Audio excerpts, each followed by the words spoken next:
Ladies and gentlemen, welcome to Mega Man 10, a game that came out in 2010, 2 years after Mega Man 9, and more importantly, 2 years after Dr. Wily's obviously it's Dr. Wily plot. Well, thanks to the people who foolishly gave him money for a Swiss bank account in his Patreon, now he's funded a new scheme, and Roll, unfortunately, is his first victim. It's Roboenza, and for those of you who don't know, that's a computer virus. That made Roll sick, basically. Huh, get it? Because it's a computer? She's a computer and it's a virus? You know what? Never mind, I ruined the joke. But what isn't a joke is the fact that this is the first time Wily did germ warfare on robots. And then you come to remember, oh yeah, he built Zero, the precursor to the Maverick virus. So, yeah. Apparently letting this guy go free is the worst idea in the world.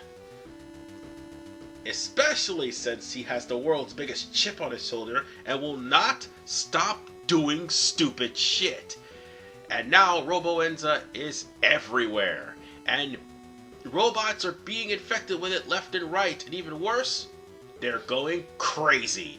More importantly, people who relied on these robots, and they were really stupid for doing that, well, they couldn't develop a proper cure, and guess what? It won't take long before the world starts blowing up again. And sure enough, we're about to find out the hard way how bad Roboenza is. Oh, and by the way, this looks awfully familiar. Day of Sigma! Anyway... So many correlations to the robot apocalypse. And look, Dr. Wily. Oh, he is so totally behind this, by the way. And how in the hell did you escape Concrete Man? I don't know. Because he was being chased by Concrete Man in the last game. So with that said, he's trying to play it off. We know it's him. Dude, we've just been through a game where it's literally you. He couldn't even find a way to cure the virus.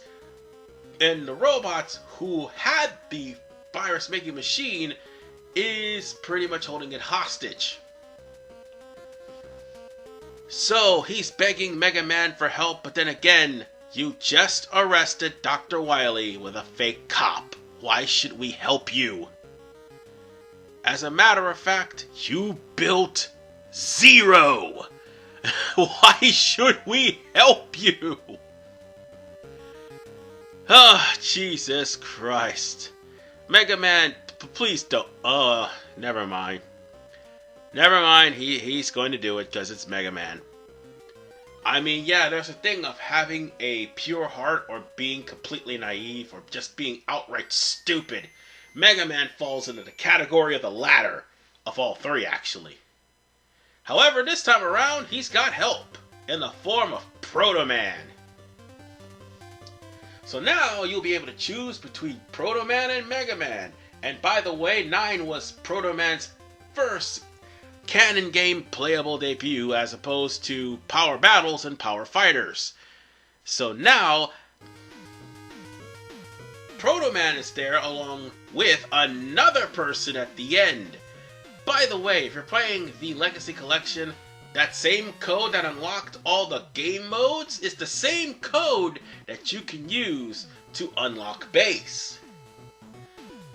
So with that said, I'm going to start a new game and do just that. Play as Base. Base has to dive, he has to multi-shot, but he cannot double jump. Oh, and by the way, did I also mention something? There's also an easy mode too. The purpose of this game is to show you just how ridiculous this easy mode is. This is a good way for you to actually start into the Mega Man series if you happen to buy 10 and this is your first game. Also, showing off the shop as well.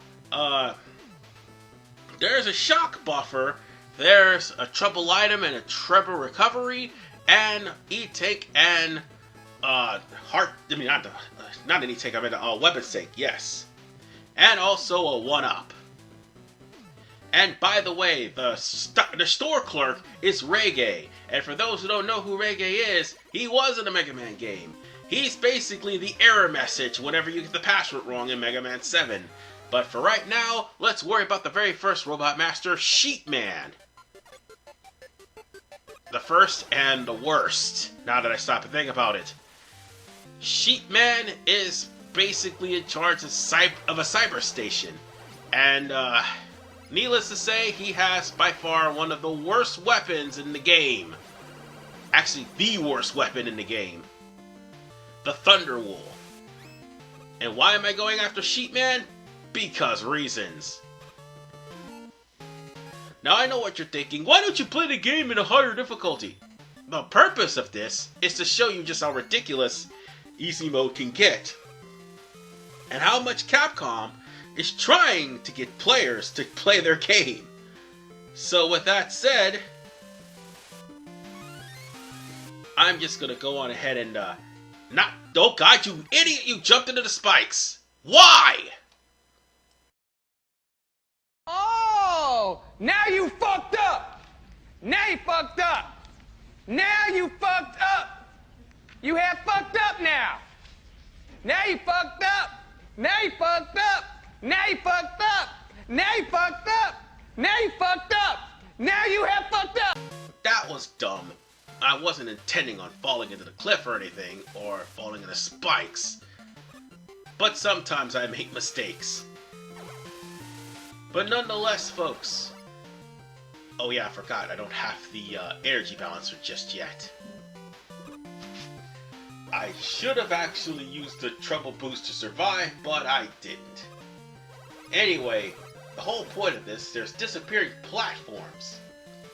That as soon as you step on them, they'll instantly phase out.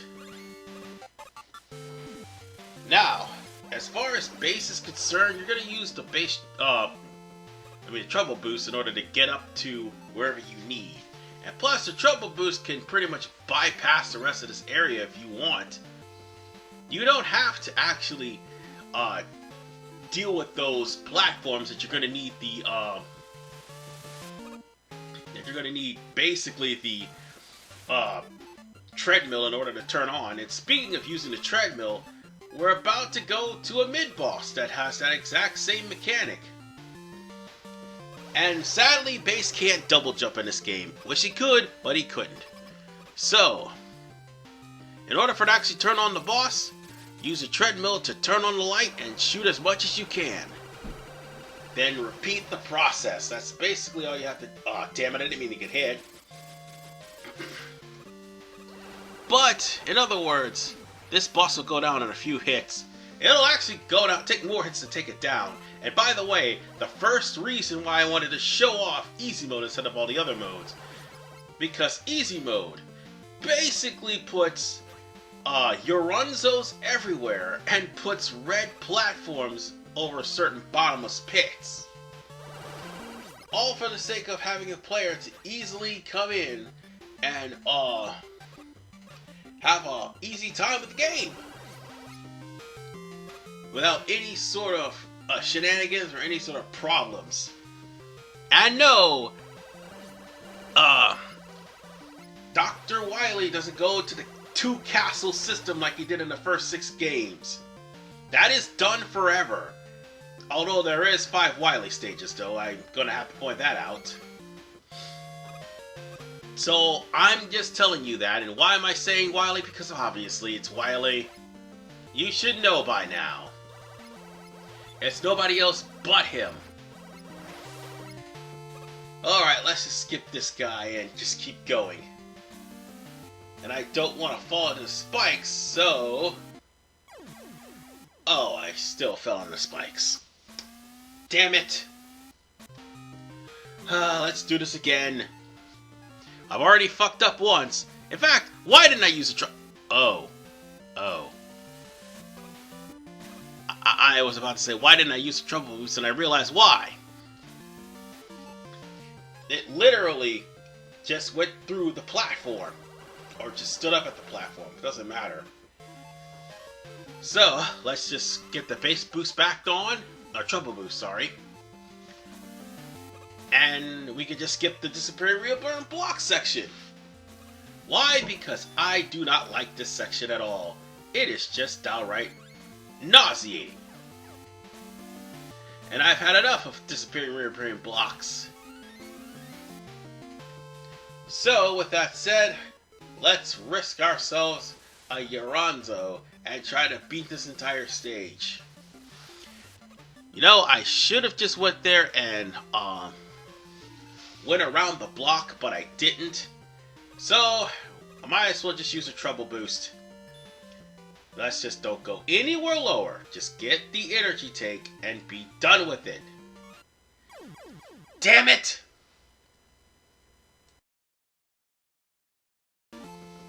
So many mistakes.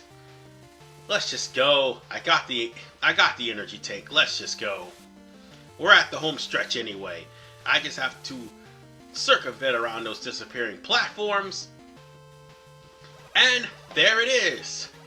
Sheepman's lair right there. By the way, I should also point out something. I'm splitting this in half. I'm having the first 4 Robot Masters being dealt with by Base and the other 4 being dealt with by Proto Man. So that's my plan. And the first half of Wily's stage is going to be dealt with by Base, and the last half of Wily's stage is going to be dealt with by Proto Man, and they're both taking on Wily Stage 5. That's the gist. So, what's going on here with Sheepman? As you can see, Base can pretty much break Sheepman. Without a doubt. All you have to do is point and shoot, and you'll probably find the bastard. By the way, he's weak to the rebound striker, which would make things a hell of a lot easier. Which begs the question, why didn't I go after Strike Man first? Real simple, because this stage was easier. You probably wouldn't know that from all the times I died. So with that said, ladies and gentlemen, we have defeated Sheepman. And now, we got ourselves by far the worst weapon in the game. The Thunder Wool. And how is it so bad? Real simple. It stays stationary in one place and just strikes lightning. That's it. You can't even fire 3 of them. You can only fire 1 at a time. And even then, it stays stationary in the air and it just strikes down lightning and enemies have to run into it. You want to know what's even more ironic than this? The fact that this is the weakness of Pipe Man. And we'll have to deal with him in the next part. With this god-awful weapon. I'm going to stick to the Base Buster, unfortunately. See you guys next time.